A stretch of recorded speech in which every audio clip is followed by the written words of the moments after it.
ಗಂಡ ಹೆಂಡತಿ ಹೆಂಗಿರ್ಬೇಕು ಅಂತೀರಾ ಮೇಡಮ್? ಗಂಡ ಹೆಂಡತಿ ಅಂದ್ರೆ ಲೈಕ್ ಒಂದು ಕಾಯಿನ್.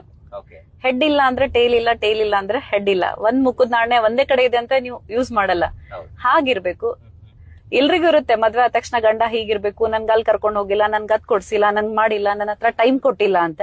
ಅದ್ ಹಾಗೆ ತಿಳ್ಕೊಬಾರ್ದು. ಅದನ್ನಂದ್ರೆ ನಾ ಹೇಳ್ತೀನಲ್ಲ, ಅವ್ರು ನಮ್ ಟೈಮ್ ಕೊಟ್ಟಿಲ್ಲ ಹಾಗೆ ಹೀಗೆ ಅನ್ಕೊಂಡ್ರೆ ಅದ್ ನಾವ್ ಹಾಗೆ ಅನ್ಕೊಂತೀವಿ. ಓಕೆ. ಇಷ್ಟು ಟೈಮ್ ಅವ್ರು ದುಡಿತಿದಾರೆ ಅಂತ ಅನ್ಕೊಂಡ್ರೆ ಅದಕ್ ನಾವು ಅವ್ರಿಗೆ ಸಪೋರ್ಟ್ ಆಗ್ಬೇಕು. ಆ ಟೈಮನ್ನ ಅವ್ರ ಜೊತೆ ನಾವ್ ಇದ್ರೆ, ನಾನ್ ಇದೀನಿ, ನೀವು ಹೋಗ್ ಬನ್ನಿ, ನೀವು ಮಾಡ್ಕೊಂಡ್ ಬನ್ನಿ ಅಂತ. ಹಂಗಾಗಿ ಎಲ್ರಿಗೂ ಹೆಣ್ಮಕ್ಳಿಗೆ ನಾನ್ ಹೇಳೋದಂದ್ರ, ಟೈಮ್ ಕೊಟ್ಟಿಲ್ಲ, ಚಿಕ್ಕ ಚಿಕ್ಕ ವಿಷಯಗೆಲ್ಲ ಜಗಳ ಮಾಡ್ಕೊಂಡು ನನ್ಗೆ ಅದು ಕೊಡ್ಸಿಲ್ಲ ಇದು ಕೊಡ್ಸಿಲ್ಲ ಅನ್ನೋದ್ ಬೇಡ.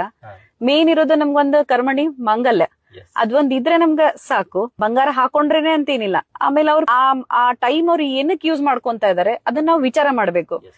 ಎಲ್ರೂ ಒಂದೇ ತರ ಇರ್ತಾರಂತಿಲ್ಲ, ಕೆಲವೊಬ್ರು ಸುಳ್ಳು ಹೇಳಿನೂ ಹೋಗೋರ್ ಇರ್ತಾರೆ, ಇಲ್ಲ ಹಾಗೆ ಹೀಗೆ ಅಂತ. ಅದನ್ನ ನಾವು ತಿಳ್ಕೊಂಡವ್ರು ಮಾಡುವೇ ಕರೆಕ್ಟ್ ಇತ್ತಂದ್ರೆ ಅವ್ರಿಗೆ ಇನ್ನೂ ಸ್ವಲ್ಪ ಸಪೋರ್ಟ್ ಮಾಡಿದ್ರೆ